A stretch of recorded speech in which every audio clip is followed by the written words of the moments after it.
Free online স্কুলে সবাইকে স্বাগতম। আশা করি তোমরা ভালো আছো, আমিও ভালো আছি।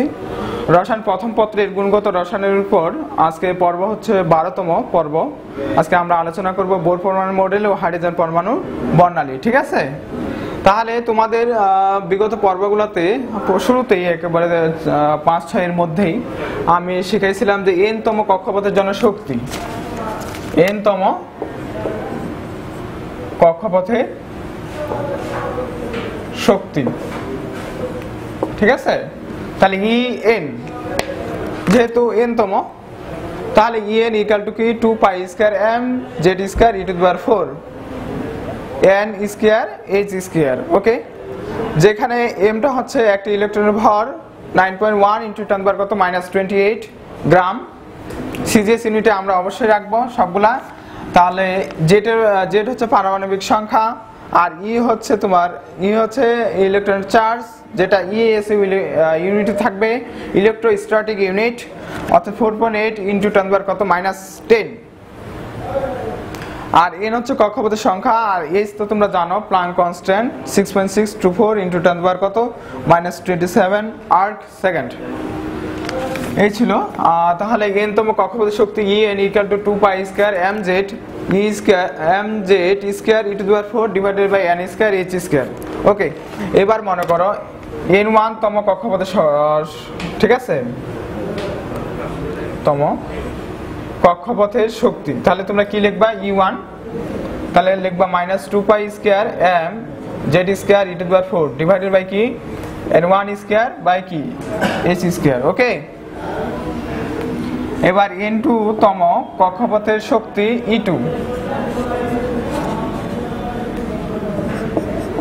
তাহলে কি হবে? -2 pi square m z square e to the power 4 by কি n1 n2 square h2 square.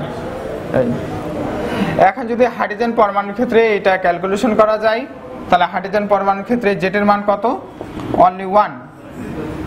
তাহলে এখানে জেটের ভ্যালু বসাই দেব, জেটের ভ্যালু বসালে কত হবে? 1 স্কয়ার। ঠিক আছে, এই তাহলে আমরা E1 ইকুয়াল টু কি লিখতে পারি? -2 পাই স্কয়ার m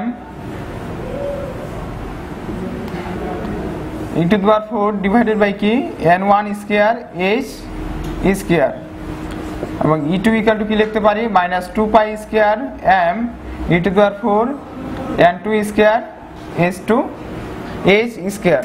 h তো ধ্রুবক, এটার মান ধ্রুবকই, ঠিক, এটার মান হচ্ছে 6.624 ইনটু 10 পাওয়ার কত -27 আর্ক সেকেন্ডে। ঠিক আছে, তাহলে তোমরা জানো হাইড্রোজেন পরমাণুর ক্ষেত্রে একটা মাত্র ইলেকট্রন থাকে। এই ইলেকট্রন যখন কারো কাছ থেকে শক্তি নেবে, শক্তি শোষণ করে সে কি করবে? সে নিম্ন কক্ষপথ থেকে উচ্চ কক্ষপথে যাবে, অথবা এমনও হতে পারে এক্সাইটেড স্টেটে থাকতে পারে। হাইড্রোজেন পরমাণু উচ্চ কক্ষপথ থেকে যখন নিম্ন কক্ষপথে আসে তখন কি হবে? শক্তি বিকিরণ হবে। আমি দেখাই দিচ্ছি, যখন একটি ইলেকট্রন নিম্ন কক্ষপথ থেকেই এই যে উচ্চ কক্ষপথে গেল, এটা কি হলো? উচ্চ কক্ষপথে গেল এই ইলেকট্রনটা, ঠিক আছে, তখন শক্তি কি হলো? শোষণ হলো। আর যখন মনে করো উপর থেকে নিচে আসবে, এই যে ইলেকট্রনটা আসলো, এটা কি হলো? বিকিরণ হলো, শক্তির বিকিরণ। ঠিক আছে, এই তাহলে শক্তি শোষণ বা বিকিরণ, তাহলে ডেলি তোমরা জানো ডেলি ইকুয়াল টু কি? শক্তি শোষণ বা বিকিরণ ডেলি ইকুয়াল টু কি? E2 মাইনাস কি E1। এই তাহলে E2 মাইনাস E1।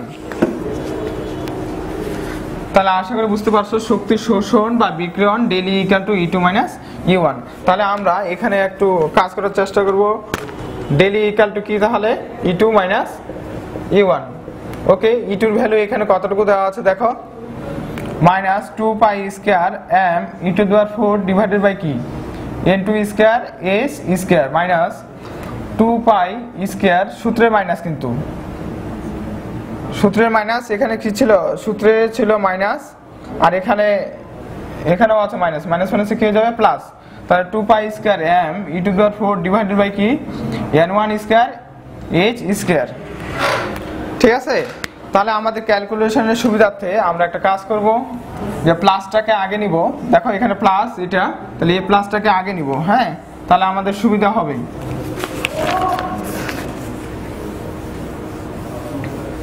তাহলে দেখো ডেল ইকুয়াল টু কি লিখতে পারি 2 pi square m e to the power 4 divided by কি n1 square h square minus 2 pi square m e to the power 4 divided by কি n2 স্কয়ার h স্কয়ার। তোমাদের বারবার বলছি এইটুকু কমন, ঠিক আছে?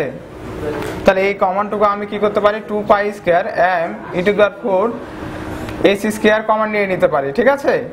কমন নিলে তাহলে কি দাঁড়ায় 1/n1 square minus 1/n2 square.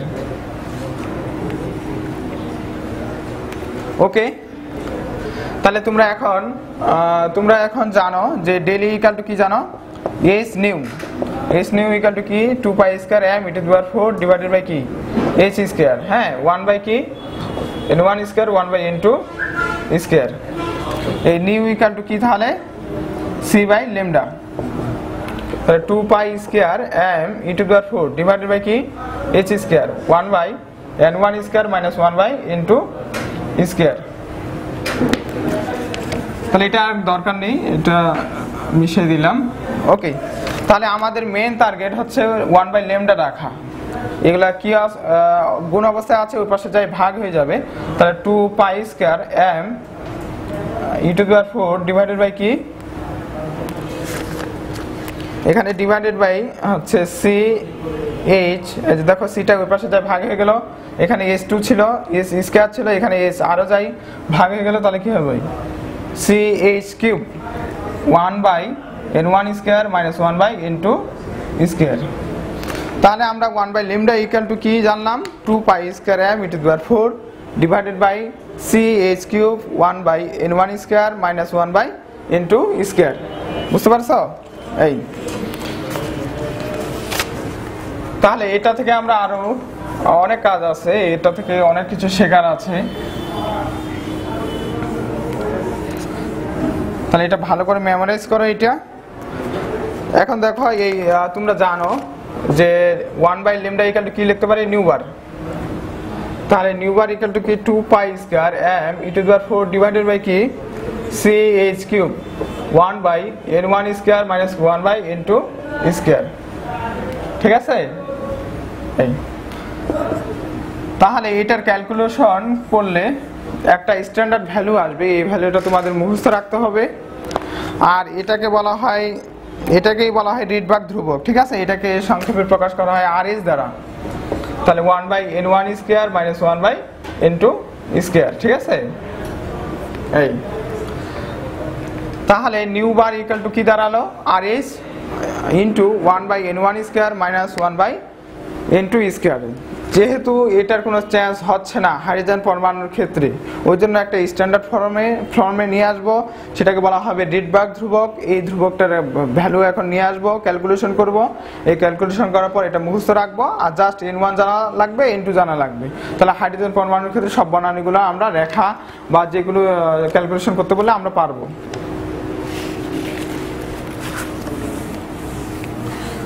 তাহলে এই RH এখানে RH ইকুয়াল টু তাহলে কি দাঁড়ালো RH ইকুয়াল টু দাঁড়ালো 2 pi square m e to the power 4 divided by কি c h কিউব। তাহলে এখানে দেখো ভ্যালুগুলো লেখা রাখছি আমি, এই শুধু সিটা নাই, এখানে যেহেতু সবগুলাই সিজিএস ইউনিটে, তাহলে তোমাকে কি লিখতে হবে c এর ভ্যালুটাও সিজিএস ইউনিটে লিখতে হবে, সেন্টিমিটার পার সেকেন্ড। ওকে, তাহলে 2 ইন্টু পাই হচ্ছে 3.1416 স্কয়ার, m হচ্ছে 9.11 ইন্টু 10 বার কত মাইনাস 28, e হচ্ছে কতটুকু 4.8 ইন্টু 10 বার কত মাইনাস 10 4। এই c এর ভ্যালুটা কতটুকু 3 ইন্টু 10 বার কত 10 ইন্টু h হচ্ছে 6.6 আর 24 ইন্টু 10 বার কত মাইনাস 34 না SI এককে 34, সিজিএস ইউনিটে হচ্ছে 27। এই কিউব ক্যালকুলেশন করো, ক্যালকুলেশন করে দেখতে পাবে এর ভ্যালুটা আসবে 1.09678 ইন্টু 10 বার কত 5 পার সেন্টিমিটার, ঠিক আছে? পার সেন্টিমিটার। এটাকে যদি তুমি মিটার করো, মিটারে কনভার্টেশন করবা, তাহলে কি হবে ইন্টু 10 বার কত 100 দিয়ে গুণ করা লাগবে, কারণ পার আছে, ঠিক আছে? তাহলে এখানে আসবে তোমার 10 বার কত 7 পার মিটার। তাহলে আশা করি বুঝতে পারছো যে নিউ বার ইকুয়াল টু কি, নিউ বার হচ্ছে তরঙ্গ সংখ্যা ইকুয়াল টু ডিডবাক ধ্রুবক into 1/n1 square minus 1/n2 square, যেখানে আরএস এর ভ্যালু হচ্ছে যদি তুমি মিটারে কনভার্টেশন করো তাহলে 1.09678 ইনটু 10⁻7 পার মিটার, আর যদি সেন্টিমিটার রাখো তাহলে সেন্টিমিটারের মতোই, তাহলে 1.09678 ইনটু 10⁻5 পার সেন্টিমিটার। আশা করি বুঝতে পারছো।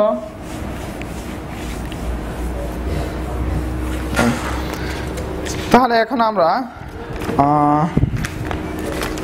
হাইড্রোজেনের পরমাণুর যে রেখা বর্ণালীর কিছু হিসাব নিকাশ আছে, ক্যালকুলেশন আছে। হ্যাঁ, তাহলে হাইড্রোজেন পরমাণুর ক্ষেত্রে রেখা বর্ণালীর প্রকাশের কিছু গুরুত্বপূর্ণ তথ্য দেখো।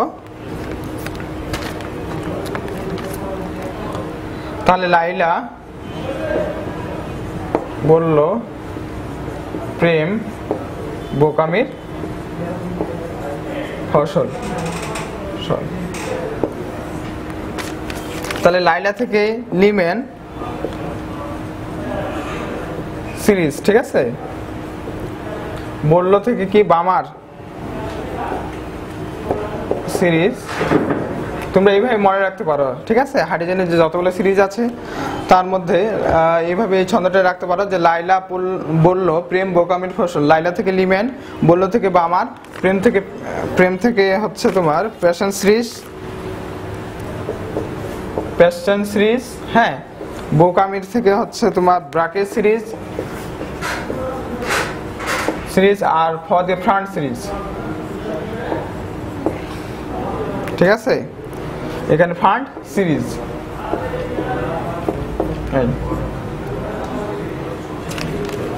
তাহলে সিরিজগুলো এরকম যে লাইলা বলল প্রেম বোকামির ফসল, লাইলা থেকে তাহলে লিমেন সিরিজ, বলল থেকে কি বামা সিরিজ, প্রেম থেকে পেস্টন সিরিজ, বোকামি থেকে ব্রাকেট সিরিজ, আর ফসল থেকে ফ দিয়ে ফ্রন্ট সিরিজ।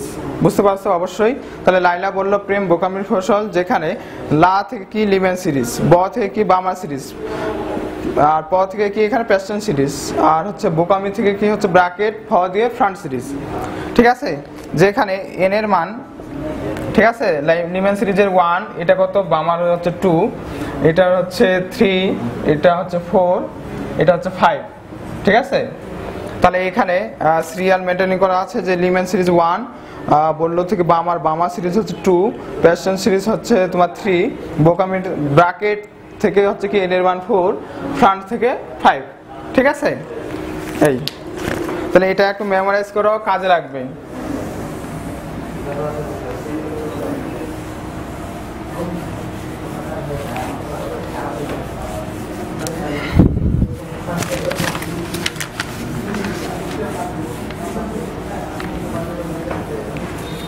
তাহলে এখন লিমেন সিরিজ তোমরা সবগুলো পড়ে নিবা যে লিমেন সিরিজ কি আবিষ্কার করেন, ঠিক আছে। এগুলো তথ্য উপস্থাপন করা যায় না সময় স্বল্পতার কারণে। সো আমি জাস্ট পড়াবো যে হচ্ছে লিমেন সিরিজের যে কোনো উত্তেজিত অবস্থায় উচ্চতর থেকে প্রথম শক্তি স্তরে যদি আগমন হয়, এটা এইভাবে মনে রাখতে পারো যে n1 এর মান সবসময় ছোটটা হবে, n2 এর মানটা সবসময় বড় হবে, ঠিক আছে। এটা টেকনিক, n2 কি হবে সবসময় বড় হবে n1 এর তুলনায়। তাহলে লিমেন সিরিজ নিয়ে আমরা ক্যালকুলেশন করতেছি। তাহলে লিমেন সিরিজে n1 এর মান কত, 1। তাহলে এখানে n1 তাহলে 1 হলে তাহলে অ্যাটলিস্ট 2 দিয়ে শুরু করা লাগবে, 2 3 4 5 6 etc, যে কোনো হতে পারে। তাহলে এই মনে করো 2 থেকে 1 এ আসলো, 3 থেকে 1 এ আসতে পারে, 4 থেকে 1 এ আসতে পারে, 5 থেকেও আসতে পারে, 6 থেকেও আসতে পারে, ঠিক আছে। মানে যে কোনো উচ্চ কক্ষপথ থেকে নিম্ন কক্ষপথ অর্থাৎ লিমেন সিরিজে n1 যেখানে মান হচ্ছে 1 আসলে কেমন হবে সেটা ক্যালকুলেশন করব। তাহলে সাপোজ মনে করলাম এই n2 এর মান জাস্ট 2, তাহলে কি হবে আরএস n1 এর মান হচ্ছে 1 আর n2 এর মান কতটুকু 2 স্কয়ার, তাহলে কত হবে আরএস, তাহলে 1 - 1/4, তাহলে ক্যালকুলেশন করলে কি দাঁড়াবে আরএস তাহলে 3/4। এবার তোমরা করবা যদি n2 এর মান 3 হতো, যদি n2 এর মান 4 হতো, যদি n2 এর মান 5 হতো, তাহলে এগুলা মুখস্থ রাখাই বেটার, কারণ পরীক্ষায় আসলে এমসিকিউ দেখে অপশনগুলো দেখে বলে দিতে পারো কোনটা অ্যান্সার, ঠিক আছে। এই নিউবার, আচ্ছা অনেক সময় আবার নিউবার না বলে তরঙ্গ দৈর্ঘ্য চাইতে পারে, তাহলে কি 1 বাই ল্যামডা ইকুয়াল টু কি আর এস 3/4, ঠিক আছে 3/4 না, তাহলে অতএব ল্যামডা ইকুয়াল টু কি 4/3 আরএস। আরএস যেখানে রেডবার্গ ধ্রুবক, এর মান হচ্ছে 1.0978 ইনটু 10 কত 7 পার মিটার। আশা করি বুঝতে পারছো। এবার গেল লিমেন সিরিজ, এবার আসবে বামা সিরিজ। তাহলে যে কোনো উচ্চ কক্ষপথ থেকে উত্তেজিত অবস্থায় যদি লিমেন সিরিজ তো করাইলাম, বামা সিরিজে যদি আসে তবে কেমন হবে নিউবার, তাহলে কি আর এস এখানে n1 এর মান 2 স্কয়ার মাইনাস কি 1 বাই n2 ধরলাম সাপোজ 3, তৃতীয় কক্ষপথ থেকে দ্বিতীয় কক্ষপথে আসলো, ঠিক আছে। তাহলে আর এস তাহলে 1/4 মাইনাস কি 1/9, তাহলে ক্যালকুলেশন করলে কেমন হবে, তাহলে 4 9 36, 9 মাইনাস কি 4, তাহলে কত হবে আর এস ইকুয়াল টু 5/36, তাহলে এটাই ছিল নিউবার। তাহলে এইভাবে তোমরা ইনটুর মান যদি 4 হয়, ইনটুর মান যদি হচ্ছে তোমার 5 হয়, ইনটুর মান যদি 6 হয়, ক্যালকুলেশনগুলো করবা, দেখবা অ্যানসারের সাথে পুরোপুরি মিলে যাবে সঞ্জিত কুমার গুহ স্যারের বই থেকে। তাহলে এবার বামার গেল, এবার আমি প্যাস্টার্ন সিরিজ করাবো, তারপর ব্রাকেট, তারপর ফ্রন্ট, ঠিক আছে। তাহলে এরপর করাবো হচ্ছে প্যাস্টার্ন সিরিজ।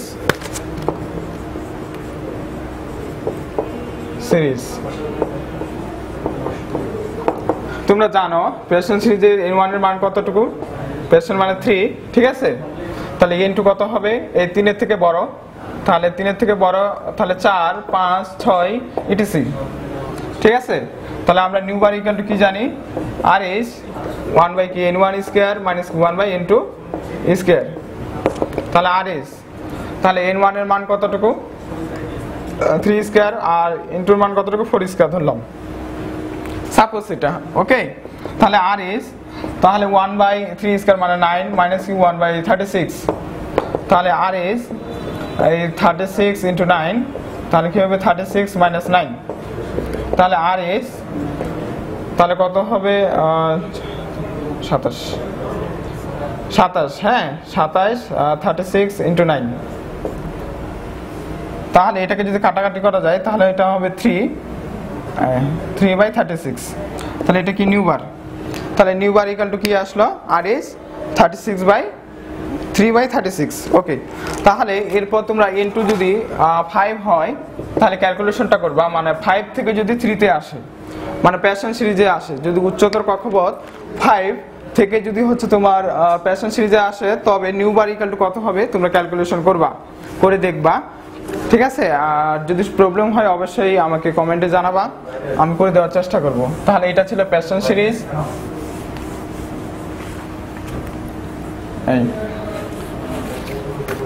এবার আসি ব্র্যাকেট সিরিজ, ঠিক আছে। ব্র্যাকেট, তাহলে n1 এর ক্ষেত্রে ব্র্যাকেট সিরিজ করাবো এখন। ব্র্যাকেট সিরিজ n1 এর ক্ষেত্রে তোমরা জানো যে 4 হয়, ঠিক আছে। তাহলে n2 এর মান কি 5 6 7, মানে 4 এর থেকে বড় হতে হবে, তাহলে 5 থেকে শুরু করতে পারি। তাহলে এখানে কি আর এস 1/4 স্কয়ার মাইনাস কি 1/5 স্কয়ার, তাহলে ক্যালকুলেশন করলে কি হবে 1/16 মাইনাস কি 1/25, ঠিক আছে। তাহলে আর এস তাহলে 16 ইনটু 25, তাহলে 25 মাইনাস 16 ক্যালকুলেশন করলে কত দাঁড়াবে, তাহলে এই 9 ডিভাইডেড বাই কি 16 ইনটু 25, ঠিক আছে। তাহলে 16 ইনটু 25 তোমরা জানো কত হবে, এই 400, তাহলে এটাই হচ্ছে নিউ বার। তাহলে ব্র্যাকেট সিরিজের ক্ষেত্রে নিউ বার ইকুয়াল টু তাহলে আর এস ইনটু কি 9/400 আমরা লিখতে পারি, যখন এই n2 এর মান 5, যখন n1 এর মান 4। তাহলে n2 যদি 5 থেকে ব্র্যাকেট সিরিজে আসে তাহলে কি হবে nu bar equal to R S into কি 9/400। যদি ল্যামডা চাই তাহলে ল্যামডাতে কনভার্টেশন করে নিবা, যে নিউ বার ইকুয়াল টু কি 1/λ। আশা করি বুঝতে পারছো। এরপরে আসি ফ্রন্ট সিরিজ, ঠিক আছে। ফ্রন্ট সিরিজ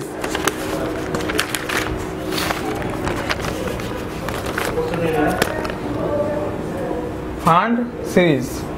তাহলে এখানে ফান্ড সিরিজের ক্ষেত্রে n1 এর মান অ্যাটলিস্ট তাহলে 5, ঠিক আছে, এই 5 এর উপর তাহলে 6, তাহলে 6 থেকে ক্যালকুলেশন করা যাবে। তাহলে RS তাহলে কি হবে 1/5 স্কয়ার মাইনাস 1/6 স্কয়ার। তাহলে RS তাহলে কি 1/25 মাইনাস 1/36। ওকে, তাহলে RS তাহলে তোমরা কি করবে 36 × 25, তাহলে এটা ক্যালকুলেশন করো 36 মাইনাস 25, তাহলে RS ঠিক আছে, তাহলে কত আসবে 5 6 11, আর এদিকে 36 ইন্টু কি 25। এটা ছিল নিউ বার। আশা করি বুঝতে পারছো, ঠিক আছে। এবার আসি রেখার সংখ্যা। রেখার সংখ্যা নিয়ে আমার হচ্ছে 12তম পর্ব শেষ করব। তাহলে আশা করি এটা বুঝতে পারছো ফান্ড সিরিজ পর্যন্ত। আমি ফান্ড সিরিজ পর্যন্ত করে দিলাম। তাহলে ছিল প্রথমে ছিল লিমেন সিরিজ, তারপর ছিল বামা সিরিজ, তারপর ছিল প্যাশন সিরিজ, তারপর ব্র্যাকেট, তারপর করালাম ফান্ড সিরিজ। এরপর আমি এখন রেখার সংখ্যা করাবো, ঠিক আছে। তাহলে ইলেকট্রনের শক্তি বিকিরণের ফলে ইলেকট্রনের শক্তি বিকিরণের ফলে সৃষ্ট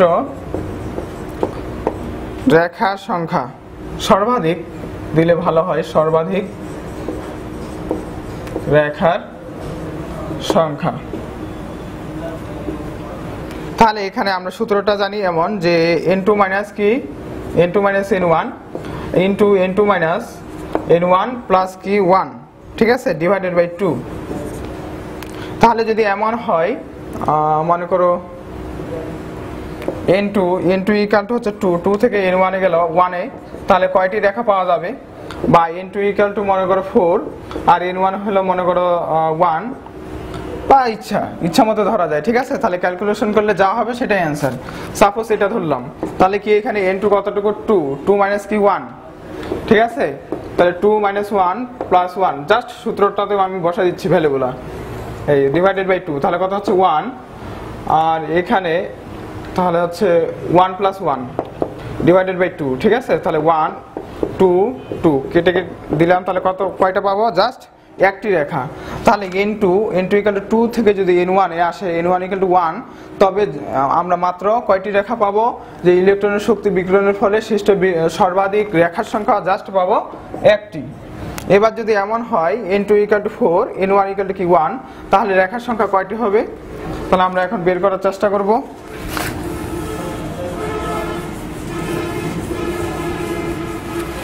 তাহলে এখানে n2 এর মান কতটুকু? 4, তাহলে 4 মাইনাস 1 আর 4 মাইনাস 1 আর সূত্রে ছিল প্লাস 1, ওকে, ডিভাইডেড বাই 2, তাহলে কত আসে? তাহলে 3, এখানে 3 প্লাস 1 তাহলে 4, এই 2, ঠিক আছে, সূত্রে 2, তাহলে 2 আর 4 কাটাকাটি করলে 2, তাহলে 3 দিন। আশা করি বুঝতে পারছো। তোমরা সুস্থ থাকবে, ভালো থাকবে। ক্লাস আমার এই পর্যন্তই ছিল। 12তম পর্ব শেষ করলাম। 13 এবং 14তম পর্বে আমাদের সাথে থাকার জন্য তোমাদের আগাম ধন্যবাদ, আগাম নিমন্ত্রণ জানাচ্ছি।